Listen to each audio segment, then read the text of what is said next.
So I know you guys are expecting somebody else to be standing here this morning. I don't necessarily look like Rosalind Kuba. Or did you guys not even pay attention that that was happening this morning? All right, all right. So unfortunately, Rosalind could not be with us this morning. She has taken sick to the extent that she did not want to pass it along to anyone. So you guys get me this morning. Is that okay?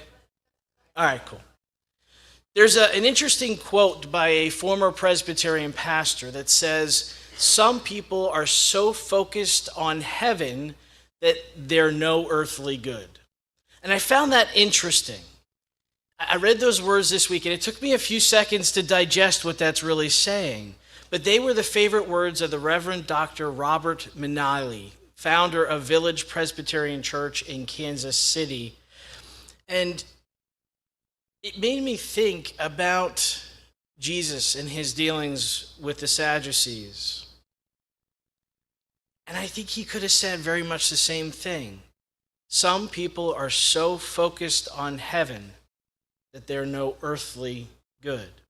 In fact, Jesus does say something very consistent with that spirit after he answered the Sadducees' not so very serious question about heaven. Did anybody find those questions a little disturbing this morning? I know I'm getting one head bob over here. Right? Who gets to marry in heaven? And who is she married to? That was the question, right?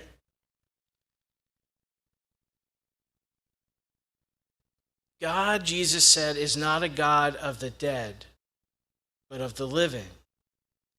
That was Jesus' way of guiding our focus and the focus of the Sadducees and the others who were listening that day, guiding them not to what the late member of Congress and civil rights leader John Lewis used to call pie in the sky when you die, but rather to what needs our attention on earth today. And Luke correctly reports the Sadducees weren't really interested in who gets to get married in heaven. They didn't care. They didn't believe in the resurrection to begin with. And so when they asked these questions, they were rooted in a law that was long since forgotten. And it's a Levirate law of marriage. And if you're really interested in reading it, you can go to Deuteronomy 25 and find it there. It's a complicated rule that basically says when a man dies, his brother is required to marry the dead brother's widow and have children with her to keep the family line going through that man, not him, through his brother. And if he refuses, what ultimately happens to him is that, as the passage reads, his brother's wife shall go up to him in the presence of the elders, pull his sandals off his foot, spit in his face, and declare, "This is what is done to the man who does not build up his brother's house."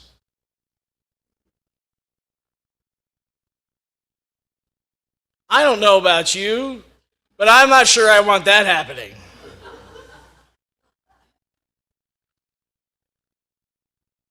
But here's the thing. Did you know that even in today's world, especially in some Middle Eastern cultures and countries, the shoes off of a person's feet or the sandals can be, and often are, used as a sign of disrespect to someone? For instance, in the Arab world, if you sit on the floor and face the soles of your feet to someone else, it is an insult, an intentional insult, not just like an accidental, it's an intentional insult. How many of you remember back to 2008 when President George W. Bush received a shoot to the head? It's an insult. So the Sadducees who questioned Jesus that day were drawing on this long tradition of insults, laws and customs among the people of Israel. And it's pretty obvious that they were trying to trick Jesus into denying or dismissing the law, right? I mean, these were the guys who had some pretty good knowledge about the laws of the Jewish people, things that they would have considered sacred. And so they were trying to trap him. Another way of putting it is that the Sadducees, in the complicated question they asked, were making fun of the Pharisees for believing in the resurrection. As the late Scottish New Testament scholar William Barclay explained, Sadducees and Pharisees often are mentioned together, but in beliefs they were poles apart. They were polar opposites. Yet they were on the same page when it came to trapping Christ, right? I mean, we're at the point in Christ's life where they are trying to get him to say something that they can throw him in jail for and ultimately kill him.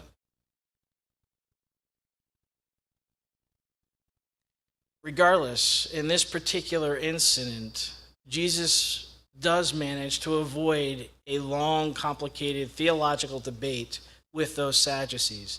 Not because he was afraid to lose, because he knew, but rather for his usual reason, which is that he wanted his listeners to understand faith in terms that made sense to them. I mean, this doesn't make sense to us, right? It's not part of our traditions. It's not part of our culture. It's not part of our society. And that's why so many of Jesus' stories and parables are based in the agriculture and in the profession of fishing. That's what the people around him knew and understand. His audiences were not made up of princes. They were made up of paupers. Not of the wealthy, but of the needy.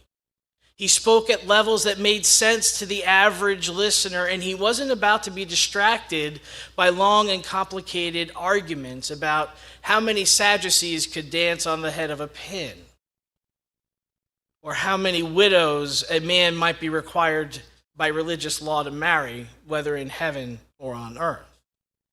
So Jesus tells them to forget about the question of whether there's marriage or not in heaven, because resurrected people neither marry nor are given in marriage. End of question, end of discussion. Well, not quite the end of the discussion. Because a few verses beyond that, what we read today, we find Jesus critiquing those Sadducees and anyone else who wants to argue about theology instead of trying to live the kind of life the good theology calls us to live. He says, "Beware of the scribes who like to walk around in long robes." Maybe I should have read that before I did this. "And who love respectful greetings in the marketplaces, the best seats in the synagogues, and places of honor at banquets." Maybe I need to rethink my sermon this morning. But seriously, these are the folks who held out these laws, right? They wanted to trap Jesus, and they wanted to do it in a way that made him look worse and them look better. That's all they were about. They were about the sake of appearance. They said long prayers on the corners. They were out in the marketplaces expecting people to just recognize and notice them. But Jesus says they will receive the greater condemnation, which was a really ouch moment for me. And it made me wonder, shouldn't these responses make us wonder what Jesus might say to people today? People that he thinks that are missing the point? People who are missing the idea of being and living a generosity and a generative faith. Maybe he'd ask us to go back to the Bible and, for starters, read a key earlier chapter, like, say, last week's verses in chapter 6, which you can do after church this morning. Maybe he'd ask why someone needs to have an expensive new car when people blocks away are taking public transportation so they'll have money to put food on the table. Maybe he'd suggest that the time we spend watching mind-numbing entertainment like HGTV might be better spent in the presence of real people who are desperately lonely, given that loneliness and marginalization are serious problems in our culture, in our society, and have effectively become one of the leading causes of depression and suicide. Perhaps you recall when the U.S. Surgeon General Dr. Vivek Murthy issued a 2023 advisory saying that Americans face an epidemic of loneliness and social isolation. I'm sure that's not a problem for us, but that doesn't mean two doors down, it's a problem. We're not escaping the loneliness epidemic either. Jesus told us that he came so that we might have life and have it more abundantly. And life has to do with how we use the gift of our life to help make sure that others aren't left behind, aren't victims of injustice. And like many in our society today, are starving for food. Maybe even starving for a close connection with someone else. Jesus insisted to those Sadducees that God isn't the God of the dead, but of the living. And he added, for to God all of them are alive. But on this earth, the way to honor the departed is by helping to meet the needs of those still here. So where do we turn to find models for the kind of living to which Jesus calls us? Any ideas? The Bible. Excellent answer. Where else do we find models of how to live to today? It's a challenge for you this week. Think about that. If we move past this part of chapter 20 of Luke and check out the opening of chapter 21, it says, while Jesus was in the temple, he watched the rich people dropping their gifts in the collection box, and a poor widow came by and dropped in 2 small coins. Jesus said, I tell you the truth, this poor widow has given more than all of the rest of them. And what we see is Jesus watching as people put money into one of 13 collection boxes traditionally found around the sacred space in the outer court of the temple. The text says that he saw all of the rich people putting their gifts in, but he also saw one widow put in 2 coins, which was her entire savings.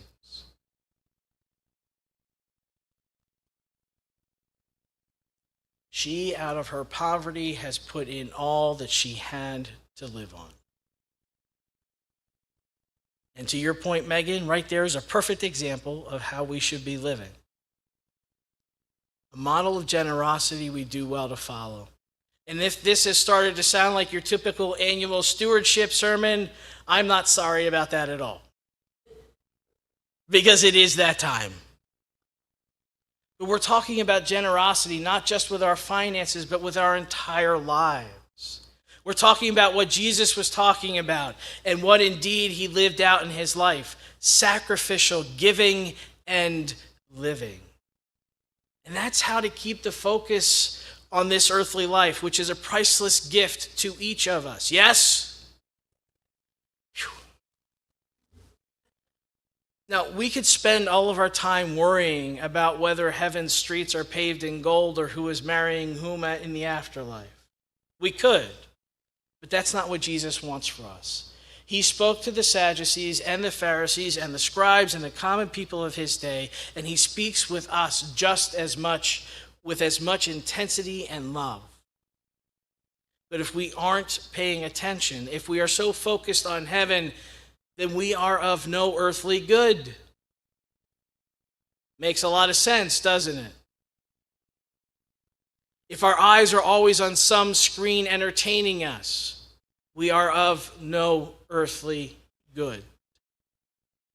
We'll miss Jesus' wise and generous words that can and should teach us how to live and to be devoted disciples.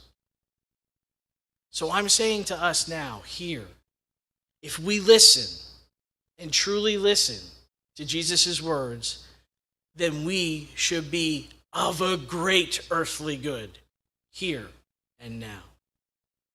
Amen.